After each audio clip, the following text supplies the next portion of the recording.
በጥንት ዘመን በአንድ ውብ ጫካ ዳርቻ ላይ 7 የፍየል ግልገሎች ከእናታቸው ጋር ይኖሩ ነበር። እናት ፍየል ልጆቿን በጣም ትወዳቸው ነበር። እነሱም በጣም ይታዘዟታል።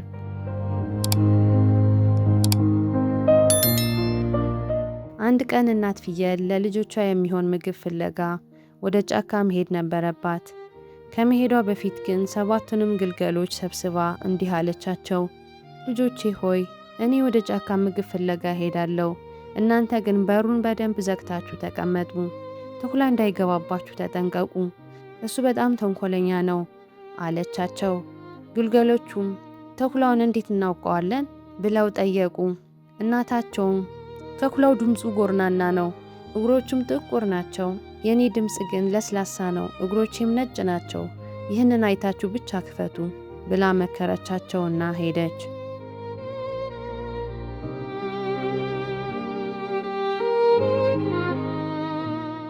ብዙም ሳይቆይ በሩ ተንኳኳ። ልጆቼ ክፈቱልኝ፣ እናታችሁ ነኝ የሚል ድምፅ ተሰማ። ነገር ግን ድምፁ በጣም ጎርናና ነበር። ግልገሎቹም አንከፍትም፣ አንተ እናታችን አይደለህም፣ ድምፅህ ጎርናና ነው፣ አንተ ተኩላ ነህ አሉት። ተኩላው ተናደደ።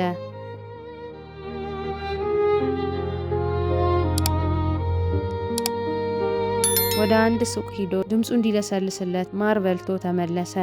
በለሰለሰ ድምፅ ልጆቼ እኔ ነኝ እናታችሁ ክፈቱልኝ አለ። ግልገሎቹ ሊያምኑት ነበረ። አንዱ ግልገል ግን በበሩ ስር የተኩላውን እግር አየ። እግሩ ጥቁር ነበር። አንከፍትም፣ እግርህ ጥቁር ነው፣ እናታችን እግሯ ነጭ ነው አሉት። ተኩላው እንደገና ሮጦ ወደ ዱቄት ቤት ሄደ።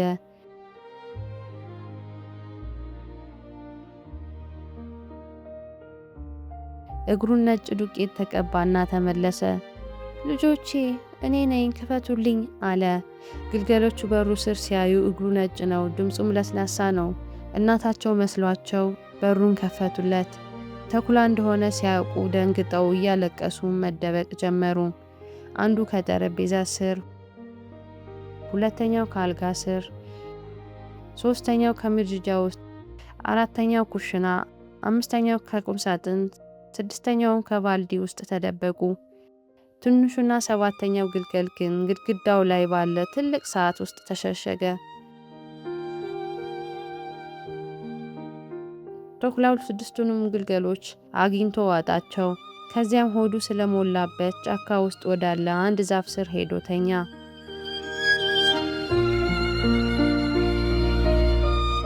እናት ፍየል ከጫካው ስትመለስ ቤቱ ተመሰቃቅሏል። ልጆቿን ብትጠራቸው መልስ የለም። በመጨረሻም ትንሽ ግልገል ከሰዓት ውስጥ ወጥቶ የሆነ ሁሉ ነገራት። እናት ፍየል በጣም አዘነች። እናትየውና ትንሹ ግልገል ተኩላውን ፍለጋ ወጡ። ተኩላው ዛፍ ስር ተኝቶ ሲያንኮራፋ አገኙት። እናት ፍየል ሆድ ውስጥ የሆነ ነገር ሲንቀሳቀስ አየች።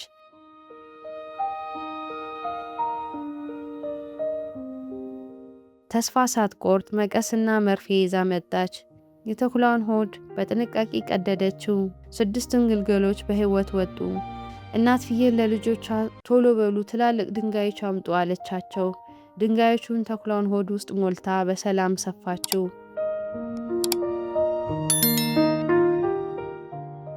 ተኩላው ከእንቅልፉ ሲነቃ ሆዱ በጣም ከብዶታል። ውሃ ሊጠጣ ወደ ወንዝ ሲሄድ ድንጋዮቹ ስለከበዱት ወደ ወንዝ ውስጥ ገብቶ ሰመጠ። 7ቱም ግልገሎች እና እናታቸው በጣም ተደሰቱ።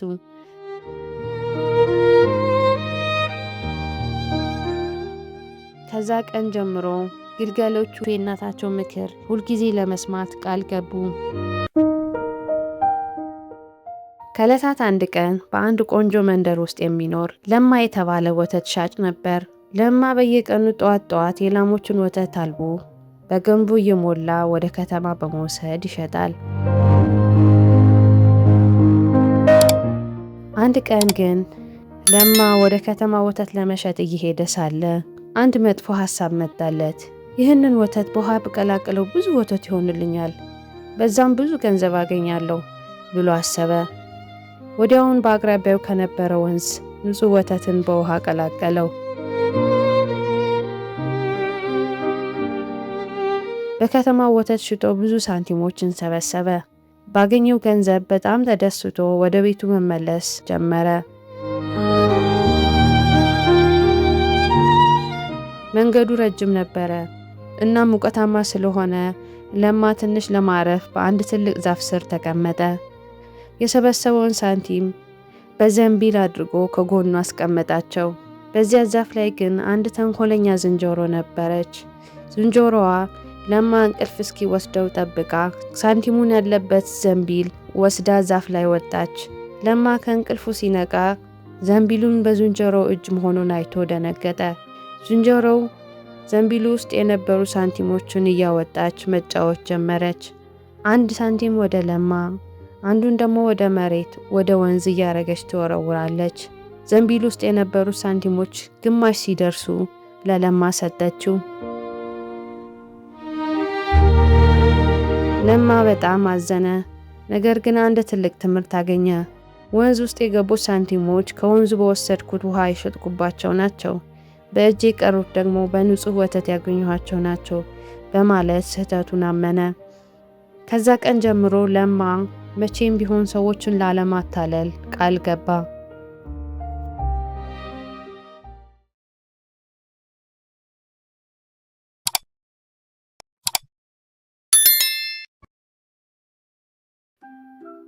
ሰላም ሰላም ልጆች እንዴት ናችሁ? ዛሬ በጣም የሚያስገርም አስደሳችና ትንሽ የሚያስፈራ ታሪክ ይዤላችሁ መጥቻለሁ። ወደ ትልቅ ተራራ የሚያክል ሰማይ የነካ የእህል ተክል አይታችሁ ታውቃላችሁ?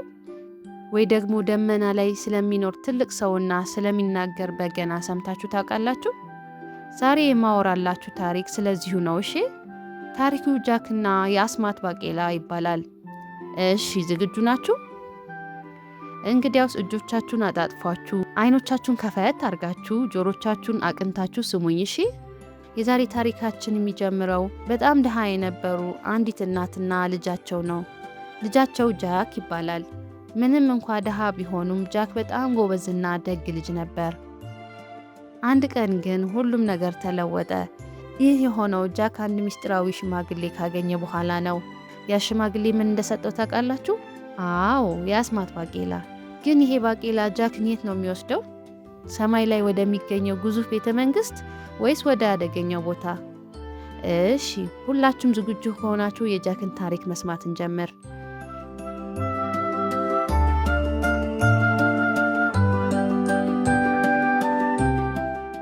ከዕለታት አንድ ቀን ጃክ ከእናቱ ጋር በትንሽና ውብ መንደር ይኖር ነበር። በጣም ድሆች ስለነበሩ የሚበሉት ምግብ እንኳ በጭንቀት ነበር የሚያገኙት። አንድ ቀን እናቱ ጃክን እንዲህ አሉት፣ ልጄ ሆይ ቤታችን ውስጥ ምንም ምግብ የለም። እባክን ውብ የሆነችውን ላማችንን ይዘህ ወደ ገበያ ሄድና ሽጣት። ከሸጥካት በኋላ ደግሞ በብሩ የሚያስፈልግ ምግብ ይዘህና አለችው። ጃክም ላማቸውን ይዞ ወደ ገበያ ጉዞ ጀመረ።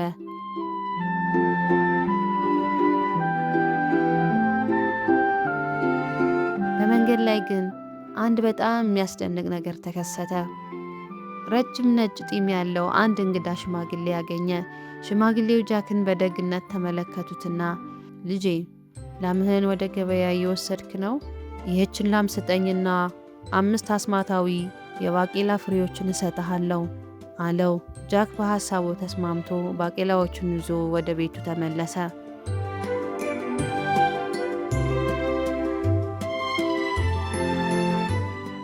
እናቱ ግን በጣም ተናደደች። በላሟ ፋንታ ባቄላ ይዘህ ትመጣለህ እንዴ? ብላ በመስኮቱ ወደ ውጭ ወረወረቻቸው። ጃክም አዝኖ እርቦት እያለ ተኛ።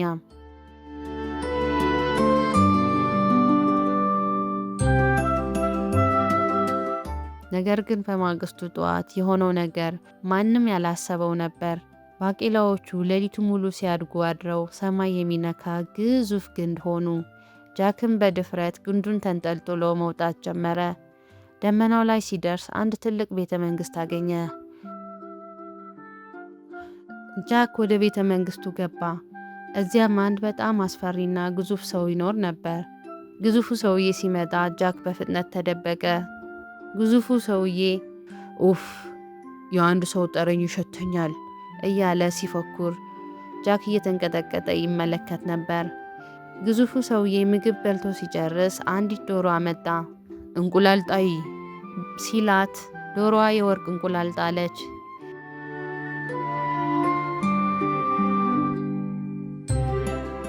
ከዛም ግዙፉ ሰውዬ በወርቁ እየተጫወተ እንቅልፍ ጣለው። ጃክም ቀስ ብሎ ወጥቶ ዶሮዋን ይዞ መሮጥ ጀመረ። በሌላ ቀንም ጃክ ተመልሶ ሄደ። በዚህ ጊዜ ደግሞ ግዙፉ ሰውዬ በራሱ ጊዜ የሚጫወት አስማታዊ በገና ነበረው። በገናውን በጣም ደስ የሚል ዜማ ይጫወት ነበር። ጃክ ሰውየው ከተኛ በኋላ በገናውን ሊወስድ ሲል በገናው ጌታዬ ሆይ ሌባ እየወሰደኝ ነው ብሎ ጮኸ። ግዙፉ ሰውዬ ነቃና ጃክን ለመያዝ ተከተለው። ጃክ በፈጣን ፍጥነት በባቄላው ግንድ ላይ መውረድ ጀመረ። ግዙፉም ሰውዬ እየተከተለው ነበር። ጃክ መሬት እንደደረሰ ግንዱን በመጥረቢያ ቆረጠው። ከዛም ግዙፉ ሰውዬ መውረጃ አጥቶ ወደ ታች ሳይወርድ ቀረ።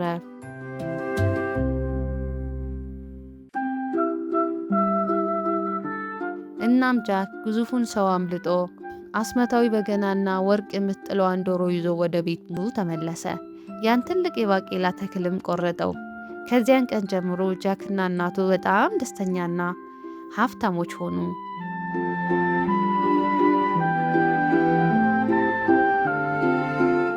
አያችሁ ልጆች፣ ጃክ በጣም ደፋር ነበር። ምንም እንኳ ግዙፍ ሰው ቢያስፈራውም እናቱን ለመርዳት ድፍረት አሳየ። ደግሞም ጃክ ያንን ምስጢራዊ ሽማግሌ በማመኑ ትልቅ ስኬት አገኘ። ይህ ታሪክ የሚያስተምረን ምን እንደሆነ ታውቃላችሁ? ምንም እንኳ አስቸጋሪ ቢመስልም ድፍረትና እምነት ካለን ትልቅ ነገር ማሳካት እንችላለን። የዛሬ ታሪካችን በዚህ አለቀ። ይህን ታሪክ ከወደዳችሁት ላይክ ማድረግ እንዳትረሱ። ደግሞም እንደዚህ አይነት አስደሳች ታሪኮችን ሁልጊዜ ለመስማት ሰብስክራይብ አድርጉ። በሚቀጥለው ጊዜ ሌላ የሚያምር ታሪክ ይዤላችሁ እስክመጣ ድረስ ደህና ሁኑ። ቻው ቻው።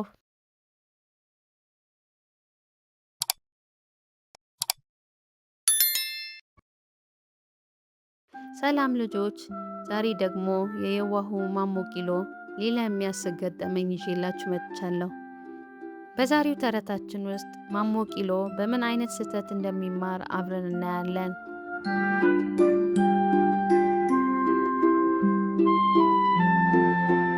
እናቱ ቡና ማፍላት ፈልጋ እናም ለማሞ ስኳር እንዲያመጣላት ወደ ገበያ ላከችው። ማሞ ቂሎ ደስ ብሎት እሺ እናቴ አሁኑ ገዛለሁ ብሎ ወደ ገበያ ተነሳ። እናቱ የሰጠችውን ገንዘብ በጥንቃቄ ይዞ እየዘፈነና እየሮጠ ወደ ገበያ አመራ።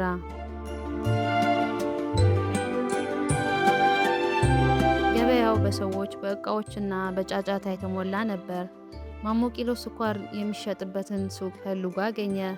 ሱቁን ለምትጠብቀው ሴት 1 ኪሎ ስኳር ፈልጋለሁ አላት።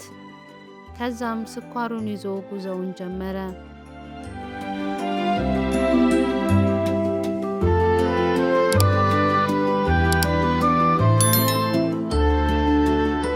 ማሞ ቂሎ ወደ ቤት እየተመለሰ ሳለ በአንድ ትልቅ ወንዝ ላይ የሚያልፍ ድልድይ ላይ ደረሰ። ድልድዩ በታች የሚፈሰው ውሃ በጣም ጥርት ያለና ቀዝቃዛ ይመስል ነበር። ማሞ ቂሎ ድንገት በውሃው ውስጥ ስኳሩን ቢያጥበው የበለጠ ንጹህና ጣፋጭ እንደሚሆን አሰበ።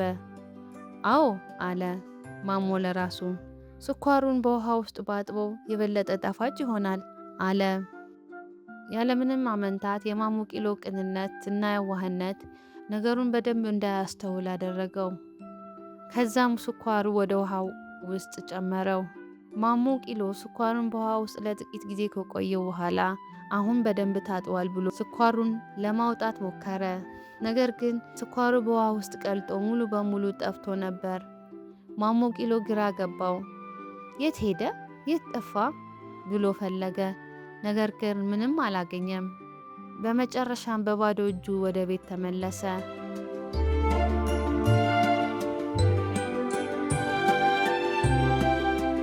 እናቱ ማሞ ስኳሩን ይዞላት እንዲመጣ ስትጠብቅ ነበር። ማሞ ቂሎ የገጠመውን ነገር ለእናቱ ነገራት።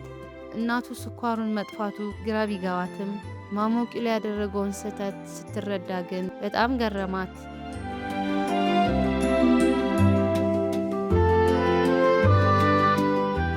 ልጆች፣ የዛሬ ተረታችን የሚያስተምረን ምን እንደሆነ ታውቃላችሁ? ማሞ ቂሎ ቅንና የዋህ ልጅ ቢሆንም ነገሮችን በደንብ ባለማስተዋሉ ስህተት ፈጸመ። ስኳር በውሃ ውስጥ እንደሚቀልጥ አያውቅም ነበር። እኛም እንደ ማሞ ቂሎ ቅን መሆን ቢኖርብንም ነገሮችን በጥንቃቄ ማስተዋልና መማር አለብን። እሺ፣ ካለፈው ስህተታችን ተምረን የተሻለ አስተዋይ ልጆች መሆን እንችላለን።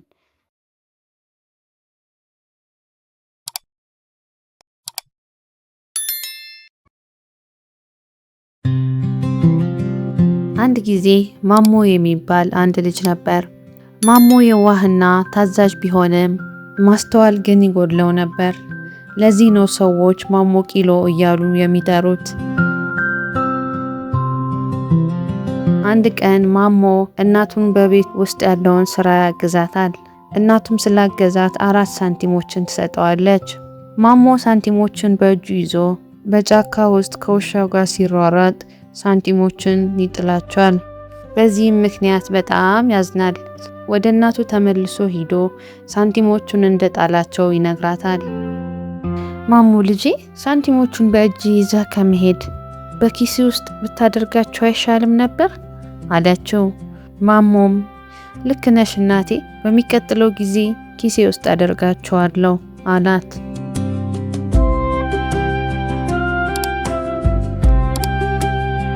በሌላ ቀን እናቱ ማሞን ወደ ጎረቤት ላከችው። ጎረቤቱም ለማሞ አንዲት የዋህ ድመት ሰጠው። ማሞ የእናቱን ምክር አስታወሰና ድመቷን ወደ ኪሱ ውስጥ ወሽቆ ወደ ቤቱ መራመድ ጀመረ። ነገር ግን ድመቷ ኪሱ ውስጥ ስለነበረች ታፈነች። እናቱም ድመቷን ስታያት በጣም ደነገጠች። ማሞ ልጄ፣ ምን እያደረክ ነው? ድመቷን ኪሱ ውስጥ አድርገህ ከመሄድ በገመድ እግሯን አስረህ እየሳብካት ብትመጣ አይሻልም ነበር አለችው። ማሞም አዎ እናቴ ልክ ነሽ፣ በሚቀጥለው ጊዜ እንደዛ አድርጋለሁ አላት።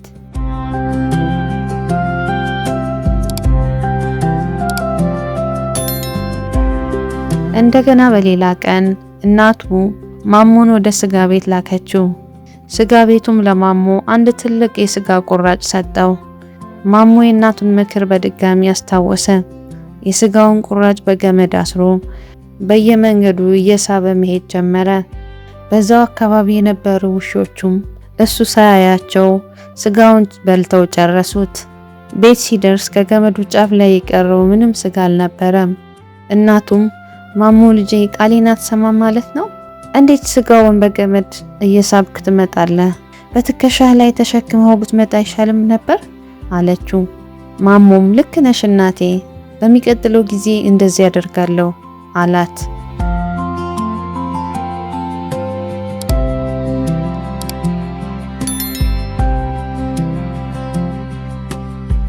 በሌላ ቀንም እናቱ ማሞን ወደ ገበያ ላከችው።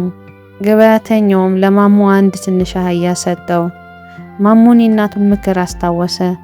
አህያዋን በትከሻዬ መሸከም አለብኝ አለ። አህያውን በትከሻው ላይ ተሸክሞ በከተማ ውስጥ እየተንገዳገደ መራመድ ጀመረ። ሰዎች ሲያዩት መሳቅ ጀመሩ። በዚያ ከተማ የመሳቅ ችግር ያለባት አንድ ባለሀብት ልጅ ነበረች። አባቷ ለብዙ ዓመታት ሊያስቃት ቢሞክርም ፈጽሞ ስቃ አታውቅም ነበር። ባለሀብቱ ልጄን የሚያስቃት ማንኛውም ሰው ግማሽ ንብረቴን እሰጠዋለሁ ብሎ ነበር። በዚያን ጊዜ ማሞ አህያዋን በትከሻው ተሸክሞ በቤታቸው ፊት አለፈ። ልጅቷ ማሞ አህያዋን ተሸክሞ ስታየው ለመጀመሪያ ጊዜ ሳቀች። ባለሀብቱም በጣም ተደሰተ። ማሞና እናቱን ወደ ቤቱ ጠርቶ ብዙ ወርቆችን ሰጣቸው። እናም በመጨረሻ ማሞና እናቱ ለዘላለም በደስታ መኖር ጀመሩ። ቪዲዮን ከወደዳችሁት ላይክ፣ ሼር ማድረግና ሳብስክራይብ ማድረግ እንዳትረሱ። ስላዳመጣችሁን በጣም እናመሰግናለን። በሚቀጥለው ጊዜ በሌላ አስቂኝ ተረት እስክንገናኝ ሰላም ሁኑ። ቻው።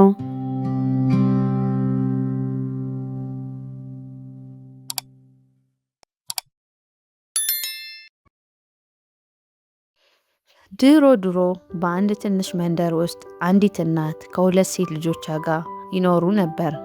ትልቋ ልጃቸው አበባ ትባላለች። ታናሿ ደግሞ ጨረቃ ትባላለች። አበባ ቁንጅናዋ የላቀ ቢሆንም በጣም ሰነፍና ምቀኛ ነበረች። ቀን ሙሉ መስታወት ስታይና ስትኳኳል ትውላለች። እናቷን ምንም አትረዳትም። ጨረቃ ግን በተቃራኒው በጣም ታታሪ፣ ቅንና ደግ ነበረች። ከጠዋት እስከ ማታ እናቷን በስራ ትረዳለች፣ ጎረቤቶችንም ታከብራለች። ሁሉም የመንደሩ ሰው ጨረቃን ይወዳታል።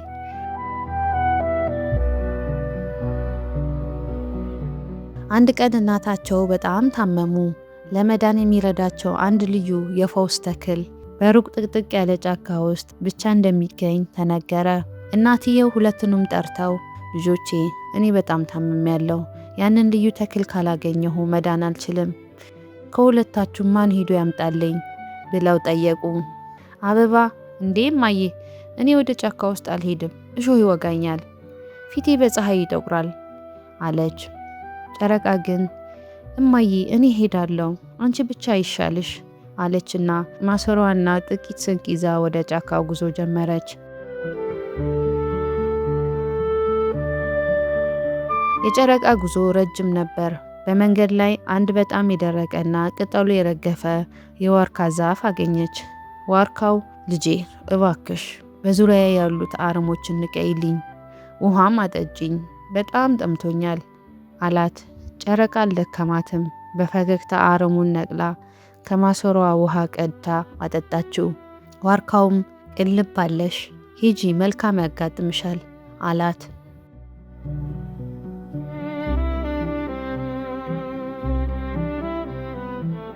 በመቀጠልም አንዲት በጣም ያረጁና የደከሙ አሮጊት አገኘች። አሮጊቷ መሬት ላይ ወድቀው ነበር። ልጄ እባክሽ ተሸከሚኝና ወደ ቤት አድርሽኝ፣ በጣም ደክሞኛል አሏት። ያለምንም አንገራገር አሮጊቷን አዝላ ወደ ቤታቸው አደረሰቻቸው። አሮጊቷም የምትፈልጊው ተክል ከዚያ ሸለቆ ማዶ ይገኛል አሏት።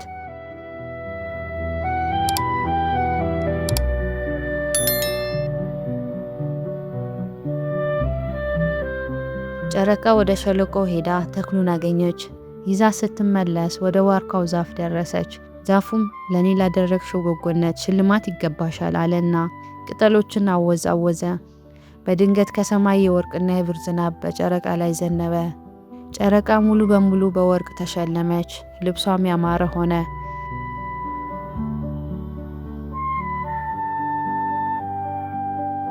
ቤት ስትደርስ እናቷ ተክሉን ጠጥተው ወዲያውኑ ዳኑ። በወርቅ የተሸለመችውን ልጃቸው ሲያዩ በጣም ተደሰቱ። ይህንን ያየችው አበባ ግን በቅናት መንፈስ ተሞላች። እኔ ካንቺ በልጣለሁ፣ ደግሞ እዚያ ሄጄ ከዚህ የበለጠ ወርቅ አመጣለሁ አለችና ማሰሯዋን ይዛ ወደ ጫካው ሮጠች። አበባ ወደ ዋርካው ዛፍ ደረሰች። ዛፉ ልጄ እባክሽን አረሙን ንቀይልኝ ብሎ ገና ሳይጨርስ አበባ አቋረጠችው። እንዴ እኔ ቆንጆ ልጅ ነኝ፣ እጆችን በጭቃ አላቆሽሽም አለችና ረግጣው ሄደች። በመቀጠል አሮጊቷን አገኘች። ልጄ እባክሽን ሲሏት ሂጂ ወደዚያ፣ እኔ ወርቅ ፍለጋን የመጣሁት አንቺን አላዝልም አለችና ተሳድባ አልፋቸው ሄደች። ከዛም ወደ ሸለቆው ደረሰች። ተክሉን ስትፈልግ ድንገት በአንድ ትልቅ ጉድጓድ ውስጥ ገባች። በወርቅ ፋንታ ጥቁርና የሚሸት ጭቃ በላያ ላይ ፈሰሰባት። ንቦቹም ተከታትለው ነደፏት። አበባ በጭቃ ተለውሳ በንብ ተነድፋ እያለቀሰችና እየጮኸች ወደ ቤቷ ተመለሰች። እናቷና እህቷ ሲያዩዋት በጣም አዘኑ። አበባ ግን በራሷ ስንፍናና ምቀኝነት የተነሳ ተቀጣች። ከዚህ ቀን ጀምሮ አበባ ስህተቷን ተረታ፣ ስራ ወዳድና ቅን ለመሆን ሞከረች። ጨረቃ ግን ሁልጊዜ እንደተወደደች ኖረች። የዚህ ተረት ትምህርት ስራ ወዳድነት፣ ቅንነትና ደግነት ሁልጊዜ መልካም ዋጋ ያስገኛሉ። በሌላ በኩል ደግሞ ስንፍና፣ ምቀኝነትና ኩራት ወደ ጥፋት ያመራሉ።